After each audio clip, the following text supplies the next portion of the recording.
Pardon the interruption, but I'm Mike Wilbon. It's World Math Day, Tony. You don't like doing math, do you? Sometimes I like it. In fact, I just added our ages together and I came up with 312, Mike. 312. I like 312. That's a good number for Chicagoans. Tony, Area anybody who wrote for a living professionally like we did, we're obliged to hate math. I'm bad at it and I hate it.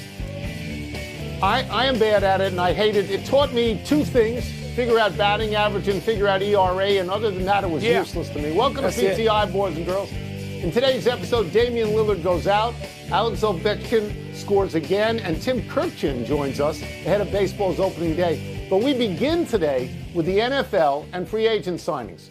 Quarterback Russell Wilson has signed a one-year deal with the New York Football Giants. Wide receiver Stephon Diggs has signed a three-year deal with the New England Patriots. Wilbon, you've been studying the draft boards and all the NFL offseason moves. I know you. Yeah. So which of these signings is the bigger deal? Russell Wilson, there's no hesitation. He's a quarterback. He gets the ball every snap. Stephon Diggs, who's been terrific in the NFL. Look, what, 5 or 6 straight 1,000-yard seasons. We had Stephon Diggs local for us. We know how impactful he can be, but he's a dependent player.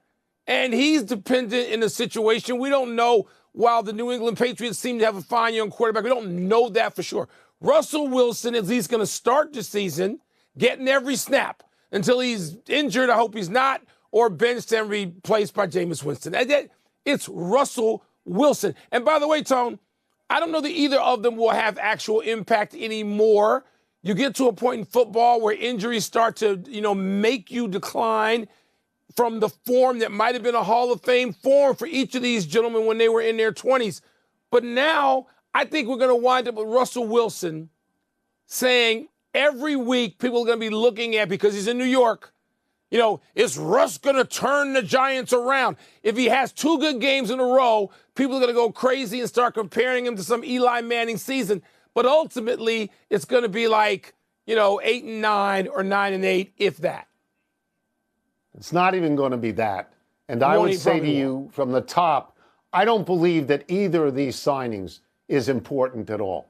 I mean, I think getting Russell Wilson on a one-year deal is almost meaningless. The Giants stink. Can he make them a little bit better? Maybe marginally better. He lost his last 5 games last year as a starter for Pittsburgh, 5 in a row. He's had 3 bad seasons in a row. And this is a one-year deal. So, I mean, it feels to me like he's a placeholder for whoever the next quarterback is going to be on the Giants. They either draft him this year or they draft him next year. And by the way, GM.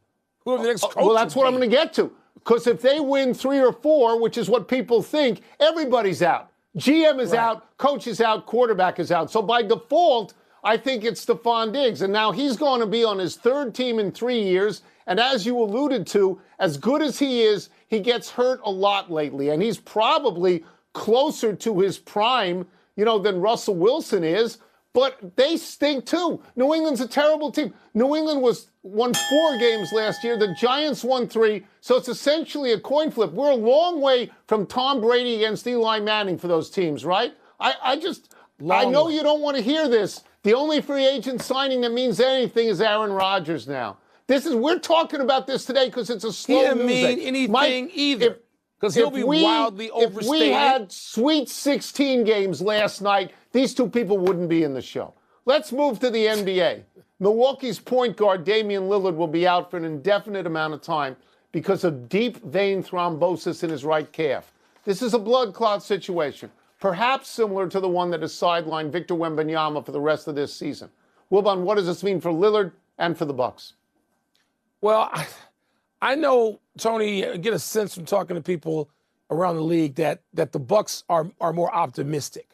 They're optimistic that Dame will be able to hopefully get back and play in the upcoming playoffs at the very least, maybe even sooner. But even though there are only 10 or 11 games left in the regular season for most teams, for the Bucks, they have to have Dame Lillard. And the Bucks have been undone by injuries since winning a championship in 2021. And it's been Giannis.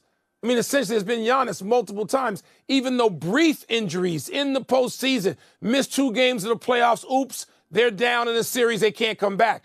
And they got Dame Lillard to be with Giannis, and when they're out there together, they lead the league, I believe, in scoring as a tandem. I mean, these guys are up there, Tony. They're like 55 or 56 points a game, maybe more than that between the two of them. But if you don't have Dame whole, you're not going to win. They're just going to be getting Bobby Portis back, we guess, presumably. You got to have a whole team out there, even in the East, because you're not catching Cleveland and Boston and maybe not even the Knicks, maybe not even the Pacers if you don't have Dame Lillard. So we have no timeline here. He could be out for 3 games. He could be out for 3 months. We have no assurances here.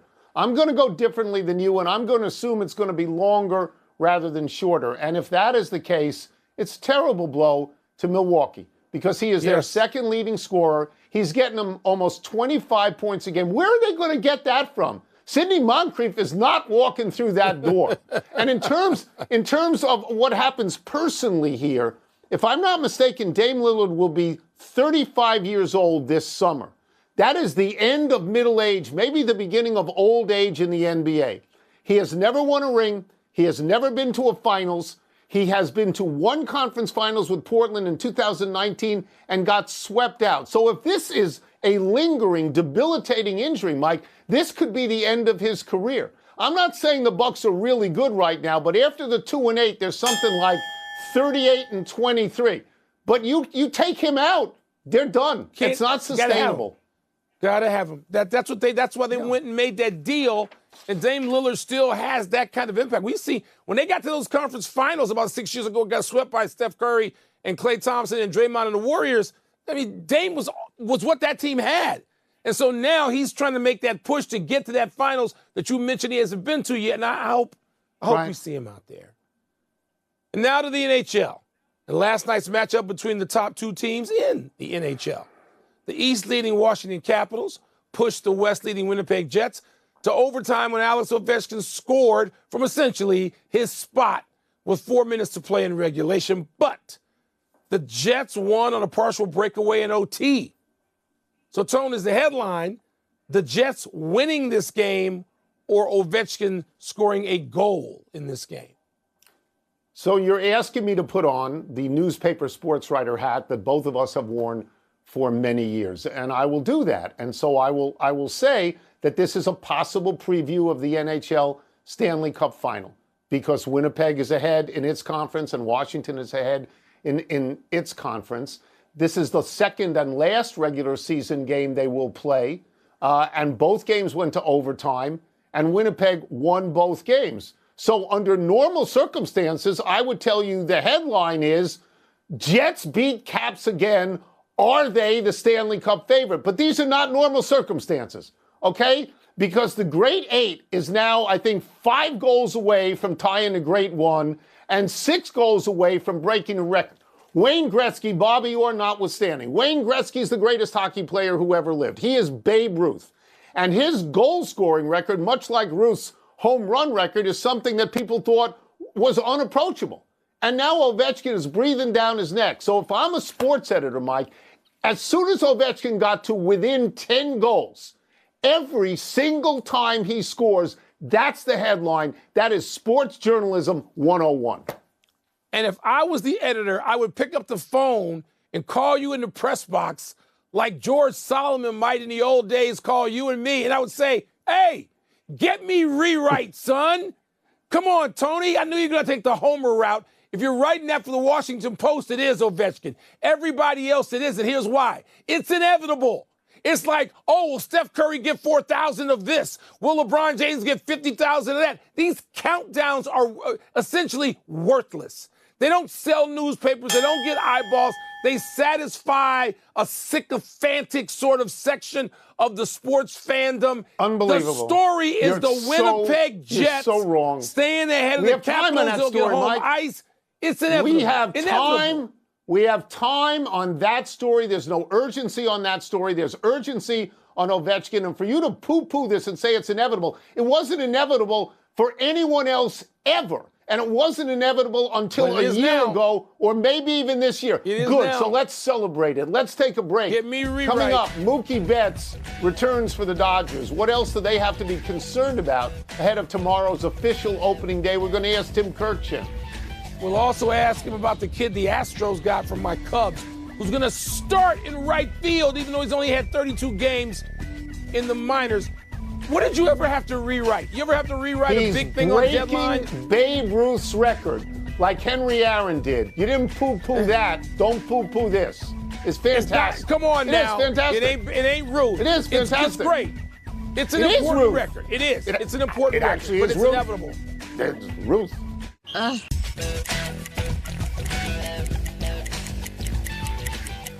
Tomorrow is baseball's official opening day, which makes it a perfect time to bring in our great friend, ESPN baseball analyst Tim Kirkchin. Tim, let's start with this. Mookie Betts played yesterday after not being able to keep food down for 2 weeks and losing something like 25 pounds. With that concern apparently alleviated for the Dodgers now, do you see any vulnerabilities on this Dodgers team? You know, I really don't, Tony. They are so deep in the starting lineup, it's absolutely ridiculous. I mean, Miguel Rojas is a shortstop who can replace Mookie Betts, and he's an elite defender. Tommy Edman can play shortstop every day in the big leagues and be really good. And then you look at the depth of their starting rotation. It is ridiculous how many great arms they have in that rotation. The only thing that makes them vulnerable is what happened last year. A bunch of their starters, Yamamoto, Tyler Glasnow, got hurt. If they have injuries to that rotation, that's about the only thing that can hold them back. That team is loaded beyond words. I'm glad we're on the subject of young, talented arms because I want to ask you about Paul Skeens, who I hate having to face as a fan of the Cubs, but who I love when we get to the dynamic of starting pitching and the throwback nature of him and his game. So, Tim, are there others like him, even one more, as some of us look to get starting pitching back on an important level in Major League Baseball? Look, there's nobody like Paul Skeens. When he came up last year, he was the best pitcher in baseball from the moment he showed up for the rest of the season. He throws 100 miles an hour.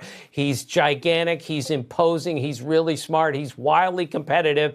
And he added a cutter in the offseason. I saw him pitch in Sarasota this year. It's not even fair how good he is. There's nobody like him, but keep an eye on Jackson Jobe of the Tigers. He came up last year. They pitched him in the playoffs. He throws really hard. He's in the rotation. He's a really good young pitcher to keep your eye on.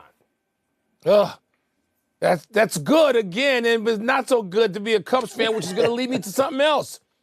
The Astros got uber prospect Cam Smith from my Cubbies in the Kyle Tucker deal, and are starting him in right field after only 32 games in the minors. Are the Cubs going to look silly for making this deal, Tim? Especially if they don't keep Tucker for very long? Right. It's a little early for that. Look, this kid had a great spring. Everyone who sees him says he's got star written all over him. However, he's playing a really hard game, and he's going to have to learn how to play it on the major league level. So let's give this a little bit of time. The Cubs went and got Kyle Tucker because he's a perennial all-star and he's a free agent at the end of the season, meaning he has a lot to play for this year. So I think the Cubs did the right thing going to get a veteran guy who could help them win the division this year. But sometimes when you give up a young guy, you go pay for it later. Yeah. Worried about I know what you're saying when you talk about give people a little bit of time. But the three of us are old enough to remember Mickey Mantle and Willie Mays. And by the time they were 20, at 21 at the latest, they were bona fide stars. We will get you out of here on this. Entering this season, are there any, lesser followed storylines? Not the Dodgers, not the Yankees, not pitching that goes bad. Lesser followed storylines that you're particularly intrigued by? Yeah, I'm fascinated by Tito Francona coming back to manage after missing some time because of illness. He's a Hall of Fame manager. The minute he walks into the Reds clubhouse, everything changes because of his track record.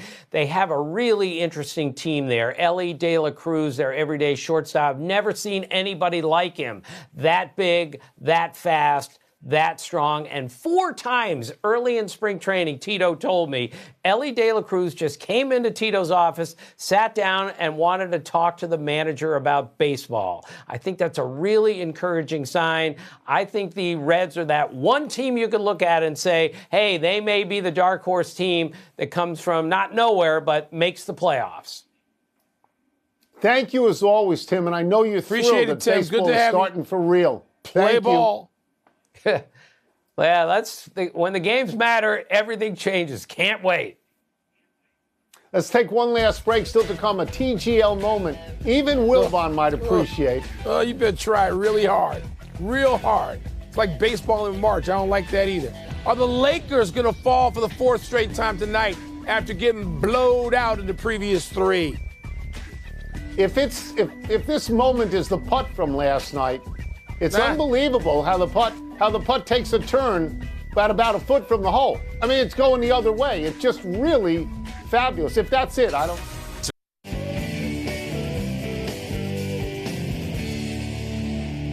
Happy time, people. Happy 70th birthday, Ann Myers Drysdale.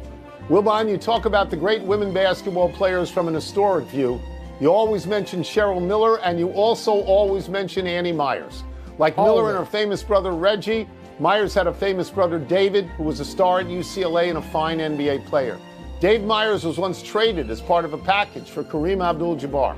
Annie Myers was the first woman player to be signed to a 4-year college scholarship when she played at UCLA. She was also the second woman to sign an NBA contract, which she did with the Indiana Pacers. She is the widow of Hall of Fame pitcher Don Drysdale, and she has worked as an executive and a broadcaster for the Phoenix Mercury, and she also broadcasts Phoenix Suns games as well. And she also will beat either one of us now on the golf course, Tony. You may see Annie there later. Who knows today? She is such a terrific broadcaster on the Suns games, a good golfer now. I saw her at the USC-UCLA game in Pauley Pavilion a couple of weeks ago. How cool was that? Happy anniversary to 2 classic NCAA final games. This is now sadly posthumous, but on this day 52 years ago, Bill Walton made 21 of 22 field goal attempts, scored 44 points to lead UCLA past Memphis State in St. Louis for the Bruins' 7th straight national championship. Those 44 points are still the NCAA final game record. And on this day 46 years ago, Magic Johnson's Michigan State team beat Larry Bird's Indiana State team to win the national championship. This was Bird's and Magic's first game against each other. They would go into the NBA with Boston and Los Angeles and create perhaps the greatest star rivalry in league history. Between them, they would win 8 championships. Magic had 5, Bird had 3. No 2 players this great ever entered the league at the same time. And let me remind all you little punks who don't want to deal with history that before those guys came into the league together, you know what the NBA playoffs finals were on? Something called tape delay. You couldn't even see it live. You had to come home and say, oh, wait, has the game been on yet, even though it's been over 3 hours? Magic and Bird did that. They are great friends, and they got the largest audience ever to watch a college basketball game. Still, social media that. Happy trails to the first TGL title for the New York Golf Club. Wilbon, you don't watch TGL, so you missed a dramatic 18-foot putt by Billy Horschel that ultimately won the inaugural league championship for the Atlanta Drive. Horschel celebrated like he'd won a major, which he has yet to do. Horschel said he blacked out as he ran around yelling, "This is my bleeping house." It was reminiscent of Pete Weber Jr. celebrating the strike that sealed the 2012 U.S. Open of bowling by yelling, "Who do you think you are? I am!" Yeah, there might have been about the same number of people in attendance at that bowling alley and at that TGL match last night. Let me ask them, did it win the Masters? Did it win the U.S. Open? Did it win the Open Championship? Did it win in Atlanta? Did it win the PGA? What did it win? The Players? Any of that? Huh? Didn't win that. It was a great putt. At the end, the putt goes the other way. It's really exciting. It was very exciting to watch. Well, I don't know, because you got to chip. You can't chip at putt-putt. If you chip at putt-putt, you're going to kill someone on the next hole. Let's go to the big finish if we could. Jimmy Butler, your boy, and the Warriors lost to the Heat in his return to Miami. Your thoughts?